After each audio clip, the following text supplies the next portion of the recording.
इस बार प्रधानमंत्री मोदी का ये ऑप्टिक बता रहा है कि भाई आप झालमुड़ी खाने चले गए, इसके पहले वो सेल्फी लेने लगे लोगों की भीड़ के साथ जाके कि देखिए कितनी भीड़ आई है। इतनी भीड़ तो गुजरात में भी अगर मैं दिन में रैली करता हूं तो नहीं आती जितनी बंगाल के अंदर आ रही है।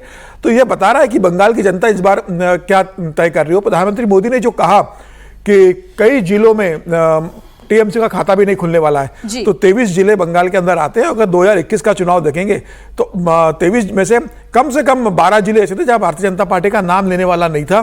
77 सीटें भारतीय जनता पार्टी ने जीती थी। 90,000 बूथ के ऊपर भारतीय जनता पार्टी के लोग नहीं थे। और आज इस बार जब 2026 से भारतीय जनता पार्टी बंगाल का चुनाव लड़ रही है, 88,000 बूथ के ऊपर भारतीय जनता पार्टी के बूथ मैनेजमेंट है।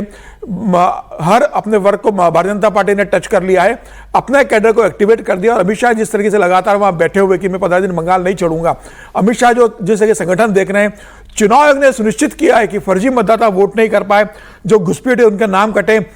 लोग जो प्रधानमंत्री कह रहे भय और भरोसे का चुनाव है, चुनाव आयोग ने तय किया कि कोई भय के कारण वोट डालने से वंचित न रहे, सब आकर मतदान करें। जिसे भी उसको वोट डालना है वो वोटिंग सेंटर तक आए। तो मुझे लग रहा है कि अब भारतीय जनता पार्टी ने जिस तरीके से वहां पर किया है, ममता बनर्जी का जो 15 साल का कार्यकाल रहा है, भय का, भ्रष्टाचार का, कट मनी का, लूट का, करप्शन का, महिलाओं के साथ शोषण का, तो मुझे लग रहा है कि अब जनता भी कह रही है कि भाई इस बार तो मोदी जी को सत्ता देना है।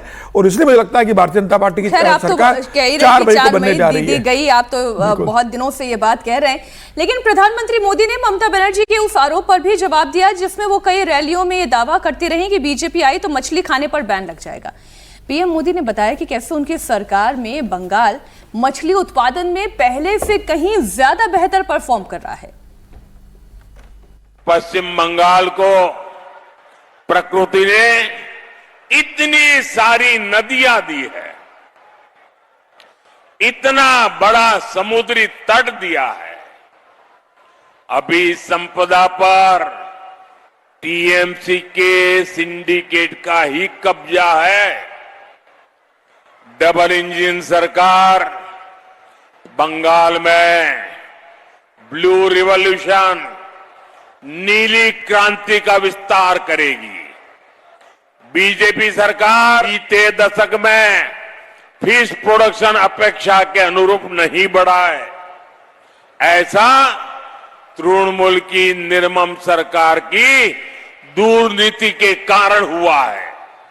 साथियों, हमारे मछली पालन से जुड़े भाई बहन के लिए केंद्र सरकार पीएम मत्स्य संपदा योजना चला रही है, लेकिन टीएमसी सरकार ने मत्स्य संपदा योजना को यहां 2 साल तक लागू ही नहीं होने दिया।